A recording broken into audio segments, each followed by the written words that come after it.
Alright, so how y'all doing, boys? Hope you're doing well. Today we're going to be doing almost like a free-to-play, team guide, team building, whatnot on the new Legendary King boss difficulty. So this is quite a bit different to your usual final bosses. There's no points, so it's all about beating the actual boss, and no matter what, you can have one unit left. It doesn't matter as long as you beat it. That's what matters. And there are a couple challenges here they get you to do, and I believe all of these can be done with this actual team, obviously.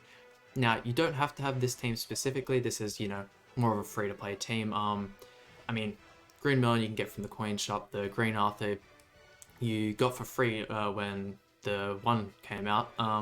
Obviously, the Green Elizabeth is an SR, and despite Escanor not being free, almost everyone has him. But, I mean, for those of you who don't have him, you can use the Green Jericho instead. Obviously, it's up to you, whether you have more builds out, more alt levels in, but let's go look at some teams and other, variants of this team we can use.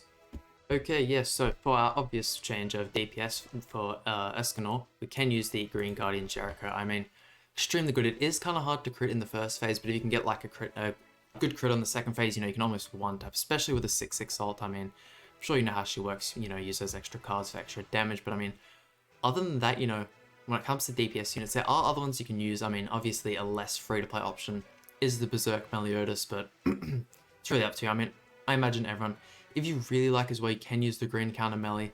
It's a bit more RNG dependent, but I mean, yeah. If you can have this and, you have like a demon team you'd like to use, that's completely fine.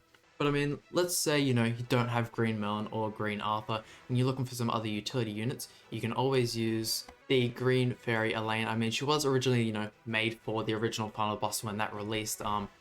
I mean, nothing crazy about her. I mean, passive doesn't really do an awful lot for you, but, the decreased skill ranks is extremely helpful, and, also decreasing ultimate gauge, and this one as well, just another ultimate gauge deplete. I mean, she can't remove buffs, which can be, a bit annoying in that first phase, but that's alright. And I mean, let's say, you want other options. This Green Elizabeth is extremely useful as well. I mean, she has the healing card, the remove buffs is extremely helpful once again in that first phase, if you kind of want to stall out a bit more.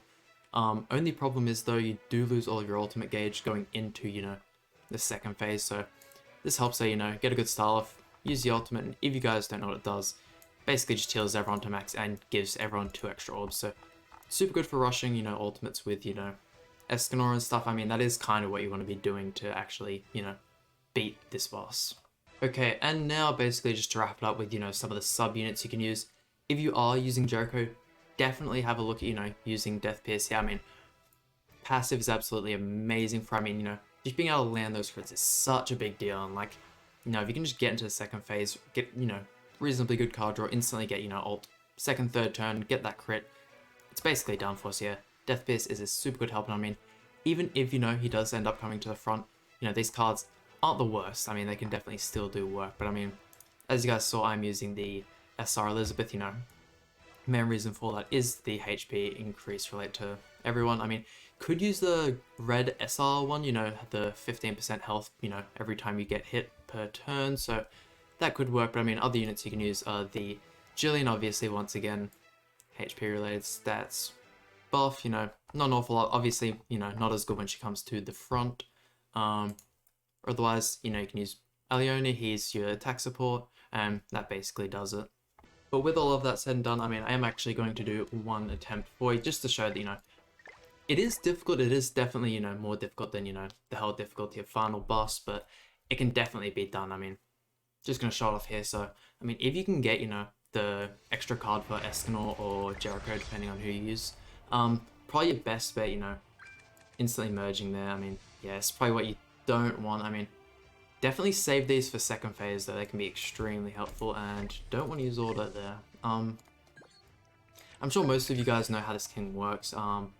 We are gonna just want to hold on to, our Escanor cards for the moment, just in case, we pull any in this next turn, we can get the merge for extra ult gauge. These first 2 turns, king isn't really going to be much of a threat. It's more once you get to that 3rd and 4th turn. It'll be a bit more painful, so let's see. I'm actually liking, how many, cruel suns we have, but depending on what I want to do. I think I might actually merge this to 3-star, and merge that to 3-star. Obviously, you know, we want to use the melon alt gauge removal, and we'll just chuck out another Arthur card. I mean, could have moved, probably should have moved the melon, you know, damage card, or the shield card in order to rush her ult as well, just in case Escanor doesn't kill, but I reckon he'll be able to do it. Here we go, but you see, you do take quite a bit of damage. I mean, Escanor has 15% rolls and whatnot, and he's fairly built out, my Escanor, but, you know, can still take a bit of damage, but that's alright. Obviously, as well, when we're going for the ult, do want to throw out the Cruel Sun first. I'm sure you guys know how Ignite works. And that should be King dead. I mean, my Escanor is 6/6, but yeah, let's get on to the second phase, and honestly, not a whole lot more different. I mean, the first turn, you can rush Escanor's ult, but I feel like sometimes,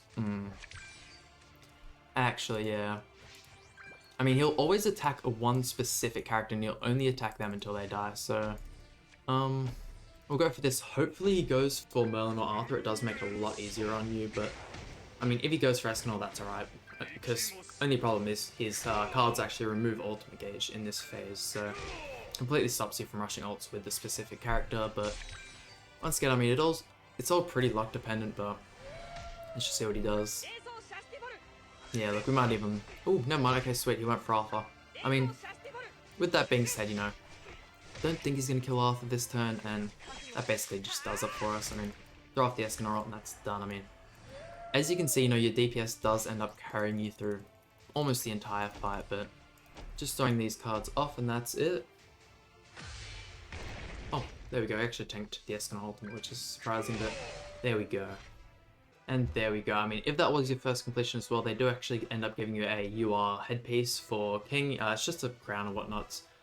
Substats on it are alright, but I mean, not everyone's using Blue King nowadays, and I mean, shop is, you know, a bit nerfed compared to the usual shop. I mean, it's more one that you just have to buy daily. I mean, usually, you know, the global version, if you know, just wanted to grind everything out on day one, you can, but yeah, no, you kind of just have to grind up your coins and slowly just check the shop out each day. But I mean, I hope that basically covers everything in the new final boss for you guys.